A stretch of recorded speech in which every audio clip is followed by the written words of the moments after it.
우리 교육계에는 전국 교직원 노동조합이라는 단체가 있습니다. 세상은 전교조라고 부르죠. 늘 듣기는 하는데 궁금한 단체입니다. 오늘 토크 회의에서는 김종현 전교조 충남지부장 모셨습니다. 안녕하세요. 네, 반갑습니다. 안녕하십니까. 예. 김종현입니다. 전교조가 지난 89년 제가 계산을 해보니까 고등학교 2학년 때 창립했습니다.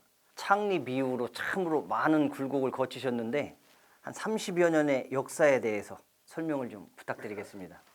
전교조가 올해 이제 창립 33년이 됐습니다. 근데 이제 33년의 역사를 뭐 짧게 얘기하기가 참 그런데 이제 그냥 좀 두서없이 좀 말씀을 드려보도록 하겠습니다.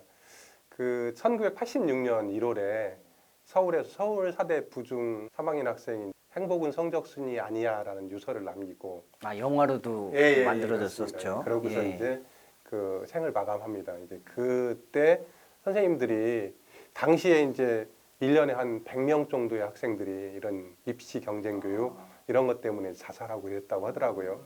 그런 때 이제 선생님들이 더 이상은 이렇게 놔둬서는 안 되겠구나 해서 86년 5월 10일 날 50 교육 민주화 선언이라는 걸 해요.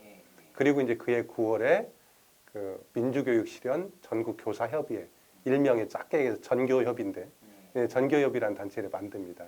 그 전교협이라는 단체를 모태로 해서 89년 5월 28일 날 전국 교직원 노동조합을 만들게 되죠.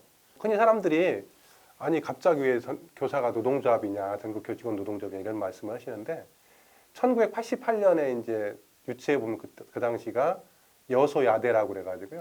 통일민주당, 뭐 평화민주당 이런 여소야대 국면에서 이 야 3당이 교원에게 노동기본권을 주자. 해서 교원노조법 발의를 해요.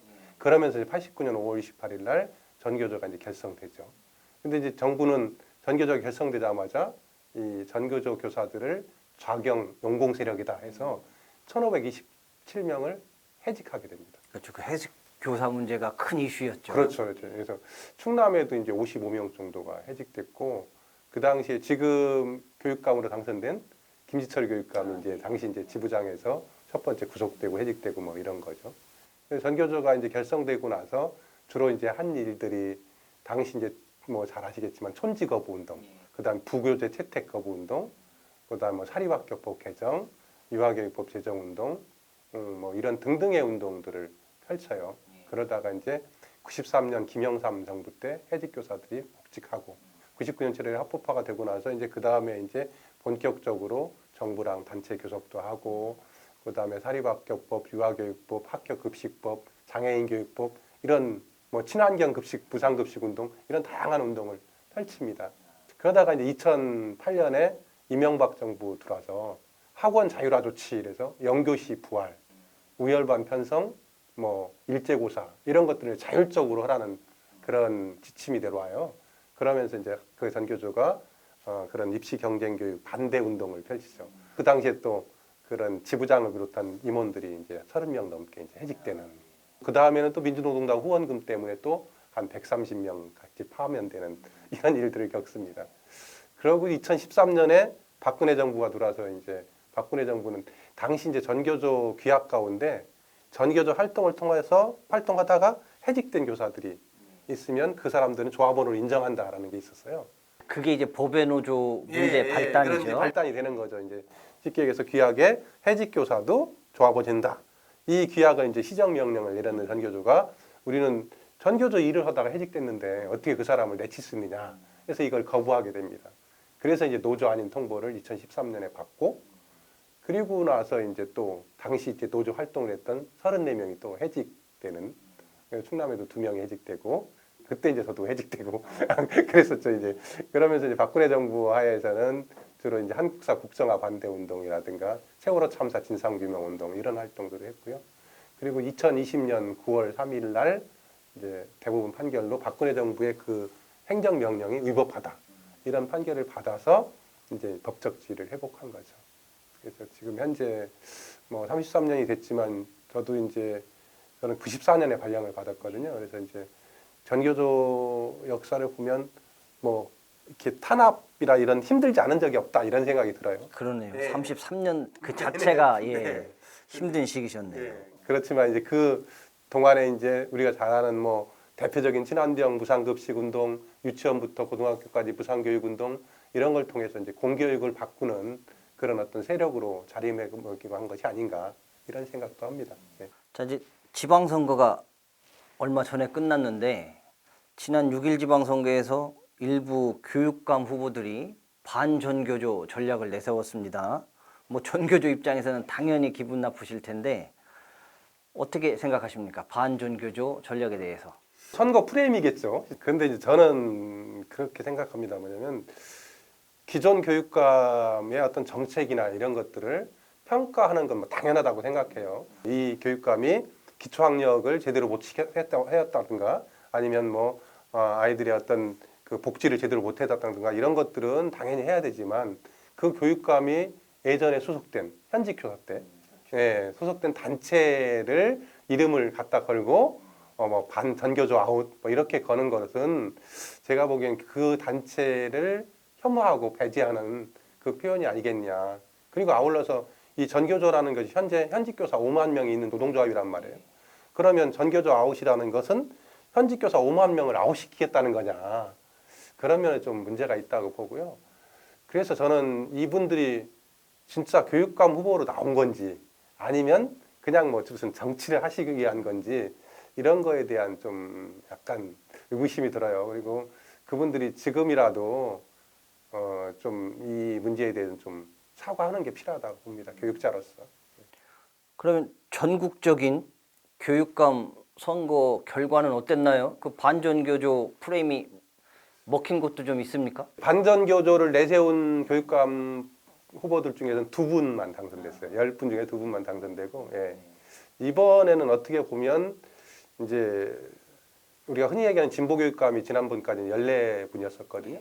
근데 이제 3선의 피로감도 있었고 진보적인 어떤 교육 정책에 대한 약간의 그런 것도 있었다고 봐요. 그래서 이제 지금은 우리가 흔히 진보와 보수가 균형을 맞춘 선거다 이번 선거는 이렇게 보고 있습니다. 제가 전교조 선생님을 모신다고 하니까 이 점을 궁금해하시는 분들이 많더라고요. 그래서 제가 대신 질문드리겠습니다. 전교조와 교총 뭐가 다른가요? 우리가 이제 전교조는 평교사들이 중심이 된 단체고 교총은 이제 대한민국 교원단체 총연합회라고 해서 교원 모두가 모인 거거든요. 교원은 유초중고 교원이 있고 유초중고 교사가 있고 학교 장감 또 그다음 대학 교수 뭐 장학사 장학관 이 모든 사람들을 통칭해서 교원이라고 하거든요. 아, 그러니까 교총이 규모 면에서는 큰 단체인가 그렇죠. 보네요. 여러 이제 가입할 수 있는 사람들이 많은 거죠. 전교조는 이제 평교사 노동조합이다. 그래서 평교사들의 어떤 그 사회 경제적 지위라든가 전문성 향상을 위해서 노동조합으로서 단체 교섭권을 행사하고 단체협약을 체결하고 뭐 이런 단체라고 보는 거죠. 좀 이해가 갑니다. 답변을 들으니까. 예. 자, 이제 참교육 전교조의 핵심 신조죠. 참교육 실현을 위해서 전교조가 과거 그리고 지금 현재 앞으로 또 미래에 해나갈 일이 있다면 어떤 일들이 있을까요? 저희는 이제 참교육 실현은 2가지라고 보거든요. 하나는 지금 불합리한 제도나 이런 것들을 개선하는 것이 필요하다고 보고요.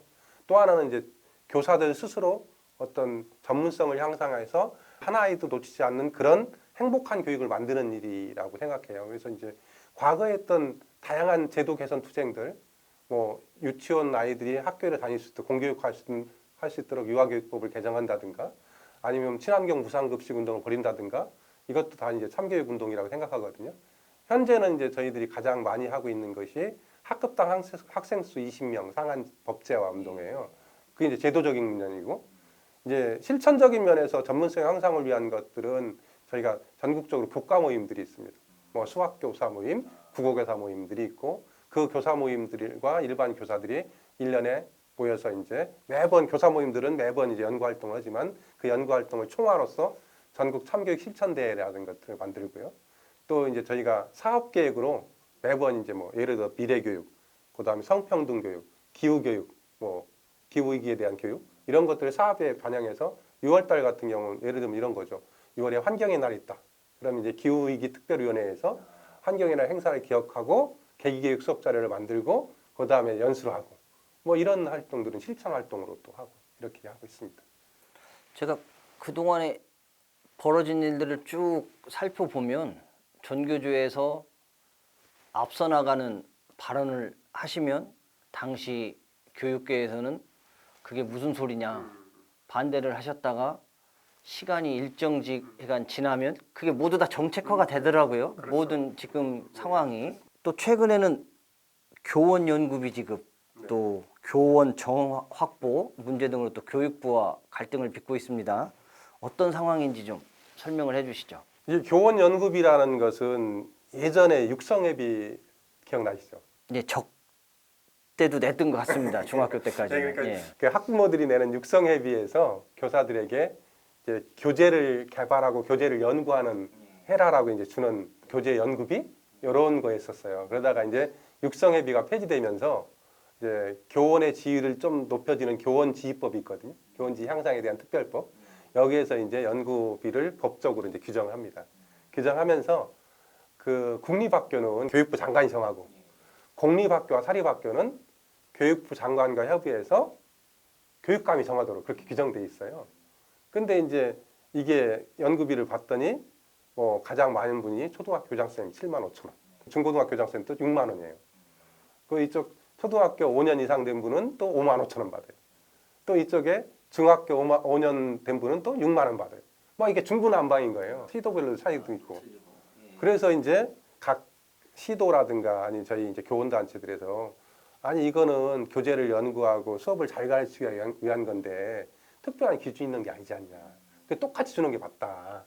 그래서 이제 그런 건의를 했고 실제로 교육부도 2019년에 교사연맹이라고 전교조 말고 또 하나 노조가 있거든요. 이제 교사연맹과 단체 협약을 통해서 국립학교 교원들의 연구비를 월 10만 원으로 균등하게 지급하도록 노력한다라고 체결했어요. 그래서 저희도 이제 그래서 그때 전교 충남지부가 충남교육청과 우리도 그럼 얘기를 해보자 해서 월 7만 5천 원, 가장 상한이 7만 5천 원이었으니까 7만 5천 원씩 균등 지급하자라고 해서 합의 받고 그 합의를 근거로 해서 교육청이 이제 교육부와 협의를 했겠죠. 그래서 이제 작년 7월부터 7만 5천 원씩 주고 있단 말이에요 지금. 근데 올해 갑자기 이제 왜 충남교육청이 7만 5천 원으로 주기로 한 근거가 뭐냐? 이걸 서류를 내라부터 시작해서 지난 6월 14일에는 담당자를 불러가지고 이제 구두로 시정 조치 안 하면 어떤 뭐 행정적인 조치를 하겠다 이런 얘기를 한 거죠. 그래서 난 이건 좀 교육부의 오바가 아닌가 이런 생각이 들어요. 일각에서는 진보 교육감 길들이기다 예, 그런 우려를 나타내고 있고 이게 또 앞으로 큰 틀에서는 또 이제 정권이 바뀌다 보니까 이런 교육의 큰 틀이 좀 바뀌는 거 아니냐 그런 또 우려도 많이 계시더라고요. 근데 이게 실제로 보면 교원 연구비는 이제 진보니 보수니 아니라 모든 교육감들도 그렇고 후보들도 그렇고, 예, 실제로 이제 이 교원들 어떤 사기라든가 이런 면에서도 균등하게 지급하는 것이 바람직한 거다라고 지금 보고 있거든요. 이제 현장의 목소리가 예, 그렇죠. 균등 지급 쪽이 그렇죠. 예. 세다는 예, 말씀이시죠. 그렇습니다. 자 그리고 제가 질문이 두 번째가 교원 정원 확보였는데 그냥 언뜻 생각하기에는 학생 수가 줄으면 선생님 숫자도 줄어드는 게 당연한 거 아닌가 그렇게 생각할 수 있는데 이게 또 교육 현장에서는 또 그렇지 않은가 보죠. 우리 사회자님 말씀대로 교육부가 학령 인구가 감소하니까 교사의 정원을 축소하는 것이 맞다라고 이제 얘기를 하고 있습니다. 주장하고 있고. 그런데 이제 문제는 그런 거죠. 잘 아시겠지만 읍면 단위 학생 수와 동 단위 학생 수가 다른 거예요. 읍면은 지금 한 10명도 안 되는 학급도 있고 동에는 지금 여기 서산 같은 경우도 30명 가까운 학급이 있단 말이에요. 그럼 30명 가까운 학급을 학생 수를 낮추기 위해서는 학급 수를 증설해야 되고 그렇다고 해서 읍면에 있는 학교는 그냥 막 없앨 수는 없는 거잖아요. 그러니까 실제로 학급은 계속 늘어나고 있어요. 그러니까 학생 수와 상관없이 학급은 늘어나고 있고 전체 학생 수는 줄어들지만 학급당 학생 수가 여전히 과밀인 학급들이 많단 말이에요. 천안아산은 훨씬 심합니다. 그러니까 그런 학급들에게 학급당 학생 수를 낮추기 위해서는 학급을 증설해야 되고 학급을 증설하기 위해서는 교원 정원이 확대되는 것이 필요한데 교원 정원이 계속 이제 줄어들고 있으니까 그러다 보니까 작년에도 충남교육청은 초등만 하면 초등의 정원의 기간제, 정원 예의 기간제 선생님이 172명이나 채용했거든요. 네, 그게 계속 늘어나는 추세라면서요? 기간제 교사들. 그렇죠. 이제 내년에는 지금 현재 정원을 또 줄이다 보니까 내년에는 400명 가까이 그 초등만, 중등을 빼놓고 초등만 400명 가까운 정원의 기간제를 채용해야 되는 이런 현상이 생겨요. 그래서 이렇게 해서는 안 된다. 교육부가. 그거 뭐냐면 학령 인구가 감소하는 이 기회에 학급당 학생 수를 선진국 수준으로 낮춰서 교육 여건이나 교육 환경을 개선해야지. 이렇게 그냥 전체 총 학생 수가 준다고 해서 정원을 팍팍 줄이는 것은 문제가 있다라고 보죠. 그래서 저희는 이제 교육부와 교육청, 그다음에 이제 교원단체가 같이 TF팀을 꾸려서 과밀학급 있는 데는 정원을 어떻게 할 것이고, 또 이제 학생 수가 아주 작은 데도 있잖아요. 그렇죠. 이래서 적정 학생 수는 어떨 건가, 이런 것들에 대한 같이 논의의 장을 마련하자, 이런 의미에서 이제 지금 서명 운동을 벌이고 있습니다. 어쨌든 간에 기간제 교사들이 많이 늘어난다는 것 자체가 교육 현장에서는 뭐 부정적인 상황이라고밖에 볼 수가 없는 건데, 그렇죠. 교육부가 그런 거를 인식하고 있음에도 계속 늘리는 이유가 무슨 특별한 이유가 있습니까? 인건비 문제인가요? 뭐라고 봐야 될까요? 그렇죠. 이제 그 교육부는 지금 현재 기간제 교원이 계속 늘어나고 있다는 걸 사실 알고 있어요. 교육부의 논리는 그겁니다. 뭐냐면 정교사를 뽑아 놓으면 정교사는 정년 62세까지니까 계속 가야 되지만 기간제는 1년 단위로 뽑잖아요. 이렇게 이제 보는 거죠. 그런데 이제 그게 그렇게 쉽게 되는 게 아니잖아요. 그리고 그러니까 이제 저희 입장에서는 그럼 이 자료를 좀 오픈을 더 해서 정보를 공개해서 실제로 어떤가를 보고 과연 몇 년 사이에 어떻게 가는가를 좀 따져보자. 그런 TF를 만들어보자 같이, 이런 주장을 해주는 거죠. 자, 그럼 끝으로 교육 공동체 구성원들에게 당부하고 싶은 말씀 있으세요? 제가 무슨 뭐 당부 이런 걸 할 수 있는 뭐 그건 아닌 것 같고요. 그냥 이제 제 바람이 이제 이런 건데, 이제 우리가 이제 교육이라는 것이 저는 공공재의 성격이 있고 또 하나는 이제 공동재의 성격이 있다, 이렇게 보거든요. 공공재라면 이제 모두에게 똑같이 누릴 수 있는, 모두에게 똑같이 제공되는 거잖아요. 근데 이제 우리 사회가 경제적 불평등이 심화되다 보니까 사교육비 이런 것들이 천차만별 차이 나고, 그것이 이제 아이들의 학력 격차로 이어진단 말이에요. 그래서 교육 당국이나 정부에서 이런 아이들의 학력 격차가 일어나지 않도록 교육 여건이나 이런 개선에 좀 더 신경을 썼으면 좋겠다라는 말씀을 하나 드리고 싶고요. 또 하나는 저는 공동체의 교육은 이런 거라고 보거든요. 지금 교육이라는 것이 그냥 개인이 뭐 개천에서 용나는 개인의 성공이나 아니면 국가의 경제 발전의 수단이 아니라 실제로 우리가 당면한, 인류가 당면한 뭐 기후위기라든가 불평등의 문제라든가 이런 문제를 해결하는데 교육이 어떤 역할을 해야 된다. 그러기 위해서는 교육 공동체의 구성원들끼리 서로 같이 협력하는 게 필요하다. 교사, 학부모, 학생, 지역사회가 협력해서 아이들을 기르는 것이 필요하지, 각자의 어떤 이익이 각자의 그것만 하는 거는 좀 문제가 있지 않냐. 그런 공유하고 협력하고 노력하는 그런 공동체가 됐으면 좋겠다라는 바람을 합니다. 오늘 좋은 말씀 잘 들었습니다. 어떻게 전교조가 33년의 역사 동안 어떻게 보면 천덕꾸러기 취급을 받아왔는데, 어떻게 오늘 속에 있는 말씀, 하고 싶은 말씀 다 하셨습니까? 못 하신 말씀도 많을 것 같은데. 저희가 이제 그 일반 우리 선생님들보다는 이제 일반 우리 국민들이 전교조를 볼 때 전교조가 굉장히 이렇게 뭐 정치지향적이다, 좀 껄끄럽게 생각하는 분도 이런 많으시죠. 뭐 예. 이렇게 싸운다 이렇게 얘기하는데, 저희가 33년의 역사를 좀 잘 살펴보시면 아이들을 위해서, 아이들이 행복한 교육을 위해서 싸우는 거지 우리 개인의 이익이나 이런 걸로 해서 싸운 조직은 아니다. 이런 것들을 좀 알아주셨으면 좋겠다. 이런 말씀을 드리고 싶습니다. 방금도 말씀하셨듯이 전교조를 비롯한 모든 선생님들의 말씀은 우리 아이들을 위한 것이라 생각됩니다. 앞으로도 우리 아이들이 좀 더 나은 환경에서 성장할 수 있도록 더 많은 일을 해주시길 당부드리겠습니다. 오늘 지부장님 나와주셔서 좋은 말씀 감사합니다. 고맙습니다. 초대해 주셔서. 감사합니다.